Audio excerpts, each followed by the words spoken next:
Hello, so nice of you to pop by. I'm going to be doing videos in this manner for a while because doing formal videos can be a little bit like there's a lot of work to them, and I'm sort of on a bit of a break at the moment like everybody else. So I've decided that I might try videos this way instead. So today I'm going to talk to you about easing your anxiety. And I know I sort of touched on that last week, but I really wanted to give you some really practical ways to do that. And there are a number of ways to do it, and I just think that it's something that we can really work with. Now, this does take a little bit of mental strength and emotional strength to do it, but once you start doing it, you'll be amazed how much better you actually feel. So the first one I'm going to show you is a breathing exercise. And doing this breathing exercise will help divert your thoughts and your feelings. First thing I want you to understand about feelings and thoughts is that they're not permanent, that they just move in and then out again and they're gone. So what you thought probably, a half hour ago is not what you're thinking now. So you can be assured that as you do these exercises that this is just going to move on those feelings to help you feel better. So the first thing is that when you're having an anxiety attack, you need to stop. You need to acknowledge that you're having an anxiety attack, and then you need to acknowledge what you're feeling. So if you're feeling like you're worried that you don't have enough money to survive this whole thing, which is a very legitimate thing that people across the world would be feeling, the way you do this is that you stop, you acknowledge where the feeling of anxiety is. It's generally in the front of our body, in our stomach, in our solar plexus, or in our heart, or even in our throat, because often when we're anxious we can't speak. So it's generally in the front part of our body. Once you acknowledge that, what I want you to do is breathe into that area. And by that, I mean put your focus on the area where the anxiety is sitting. Once you do that, you take a big, deep breath into that anxiety, and then you release it slow and steady. And as you release it, you acknowledge what you're feeling. You acknowledge the fear, because that's what it is, it's fear. With any anxiety, it's a fearful feeling. So you acknowledge the fear. So you breathe in 3 times. You breathe in, breathe out. I acknowledge I'm worried about money.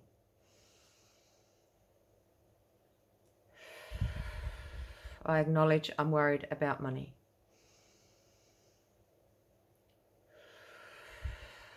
I acknowledge I'm worried about money.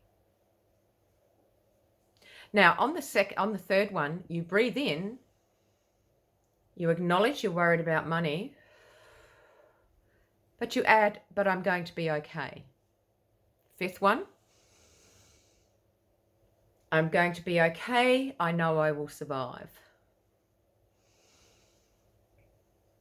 I will survive. I'll be okay. So you do them 6 times. And the first 3, you acknowledge the feeling, but on the 3rd one, you tell yourself you're going to be okay. Then on the 4th one, it's a more positive affirmation. And on the 5th one, same. And the 6th one, same. Of course, you'd be thinking it rather than speaking it out loud, but it's about turning around the thought and the feeling. And that's really what having an anxiety attack and stopping it is about, is to breathe into it and to release it and let it go. And then you'll find that after the short time of doing that, you will feel much better. And then you'll divert your mind of what you were thinking, and then you can get on with doing what you were doing. Sometimes I lay in the middle of the night and I wake up, it might be 2 a.m, and I call it the night terrors because of business, of lack of money, you think you don't have enough, but we actually do have enough. But because we're bombarded with it, we think it's all in scarcity mode. But basically, when we're thinking that way, and especially when I'm thinking that way, I use these breathing techniques to help myself get back into a relaxed state so I can go back to sleep. And it does work. And the best thing about that technique is that when you are doing it regularly, you actually feel better. You actually start feeling better, and you don't have to do it as much. And then when you do it, you just feel so much better and then can get on with life.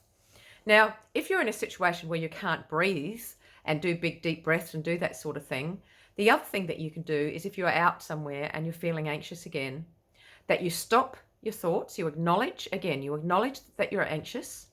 You then do 5 things. You look over it and you look at something and say, that color on that wall is blue. I can feel the handle of the chair that I'm sitting in. I can smell the pine trees. I can see a bird flying. Then on the 6th one, you put your hands over your heart, just casually, and just say to yourself, I will be okay. I will be okay. And what that does, again, is very quickly stops that obsessive thinking inside your head. And that's a very good way to stop obsessive thinking as well, rather than, anxiety, because I guess that's what a lot of obsessive thinking is. It just stops it and that enables you to get on with what you have to be doing, and that is feeling better and coping through the crisis that we're in. I hope that's helped you through that. I hope it's something that you will be able to use and that you will use. And I really do want to say to you that if you do use it, it will make you feel better. The breathing one is just magic when you use it. And I can actually attest to that because I'm a very anxious person at times, and I do suffer from anxiety attacks, and anxiety I just suffer from it. So this has really practically helped me get my way out of it and navigate my way through it and out of it. Now, everybody, I hope that you're doing okay there. I wanted to let you know that there's not much longer of this. Like there's not much longer that we have to do this for. And I really feel this within my heart that if we all just do what we're asked to do, that we will get through this fine. And I know that there's a lot of unrest in the world. No matter what happens, just know that we will get past this and it will be okay. So please stay safe, everyone, wherever you are in the world, and I'll see you next time. Bye.